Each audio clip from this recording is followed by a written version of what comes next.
بسم اللہ الرحمن الرحیم۔ السلام علیکم ناظرین و سامعین۔ آج کی کہانی حضرت سلیمان علیہ السلام کے تخت کے بارے میں ہے۔ یہ تخت سلیمانی کے نام سے مشہور ہے۔ حضرت سلیمان علیہ السلام اللہ کے نبی حضرت داؤد علیہ السلام کے بیٹے تھے۔ آپ بنی اسرائیل سے تعلق رکھتے تھے اور اپنے والد حضرت داؤد علیہ السلام کے بعد عنان حکومت سنبھال کر بنی اسرائیل کے بادشاہ بنے۔ بادشاہ بننے کے بعد آپ نے ایک نہایت ہی عالی شان اور پرتکلف مکان بنوایا جس کا رقبہ کوئی 36 کوس تھا۔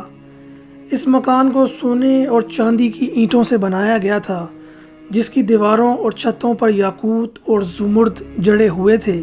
پھر اس مکان کے اندر آپ نے اپنے لیے ایک شاندار تخت بنوایا جس کی لمبائی 3 کوس تھی۔ سارا تخت ہاتھی دانت سے بنایا گیا تھا جو کہ لال، فیروزہ، زمرد جیسے پتھروں سے جڑا ہوا تھا اور اس کے چاروں طرف سونے کی اینٹیں لگی ہوئی تھیں۔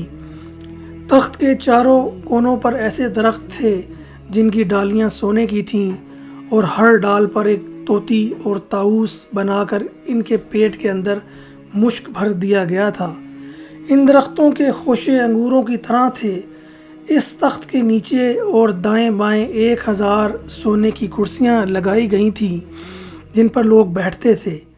ان کے پیچھے جنوں اور انسانوں میں سے غلام کھڑے کیے گئے تھے۔ یہ تخت جنات نے بنایا تھا جو آپ کی رعایا تھے۔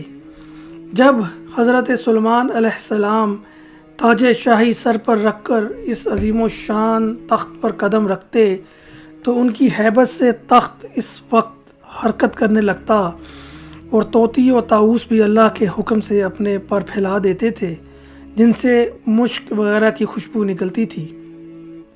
اللہ تعالیٰ کے فضل سے حضرت سلیمان علیہ السلام ہر جانور کی بولی اچھی طرح سمجھتے تھے۔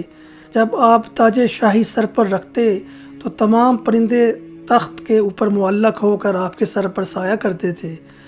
جس مکان میں تخت سلیمانی تھا اس میں کئی محرابیں تھیں جہاں عابد و زاہد لوگ بیٹھ کر عبادت الہی کیا کرتے تھے۔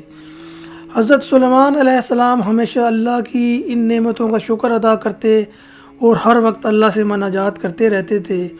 آپ پورے عجز و انکسار کے ساتھ اللہ کے حضور یہ دعا کرتے: یا الہی، میں درویشوں کے ساتھ بھی شامل ہوں اور بادشاہوں کے ساتھ بھی۔ صرف یہی نہیں بلکہ میں پیغمبروں میں سے بھی ایک پیغمبر ہوں۔ اے میرے مالک، میں تیری نعمتوں کا کہاں تک شکر ادا کروں۔ اللہ تعالیٰ نے ہوا کو حضرت سلیمان علیہ السلام کے تابع کر دیا تھا۔ جب آپ اپنے عظیم الشان تخت پر بیٹھ کر تخت کو چلنے کا حکم دیتے تو تخت اتنی تیز رفتاری سے چلتا کہ آپ ہزاروں کوس کا فاصلہ چند منٹ میں طے کراتے۔ آپ صبح کو ایک شہر اور شام کو دوسرے شہر میں ہوتے تھے۔ آپ کے باورچی خانے کے لیے جنات نے بڑی بڑی پتھر کی دیگیں بنائی ہوئی تھیں جنہیں بادل پانی سے بھر دیتا۔ ان دیگوں میں روزانہ کئی ہزار اونٹ اور کئی ہزار گوسفند پکتے اور خلق اللہ صبح سے شام تک آپ کے لنگر خانے سے کھاتی پیتی رہتی۔ اس کے ساتھ ہی آج کی ویڈیو اختتام پذیر ہوتی ہے۔ امید کرتا ہوں کہ یہ ویڈیو آپ کو پسند آئی ہوگی۔ اگر یہ ویڈیو آپ کو پسند آئی ہے تو اس کو لائک اور شیئر کرنا نہ بھولیے گا اور ساتھ ہی کمنٹ سیکشن میں اپنی رائے کا بھی اظہار کیجیے گا۔ آخر میں آپ سے گزارش ہے کہ اگر آپ نے چینل کو سبسکرائب نہیں کیا تو اس کو سبسکرائب کر لیجئے۔ تو چلیں ملتے ہیں نیکسٹ ویڈیو میں، تب تک کے لیے اللہ نگہبان۔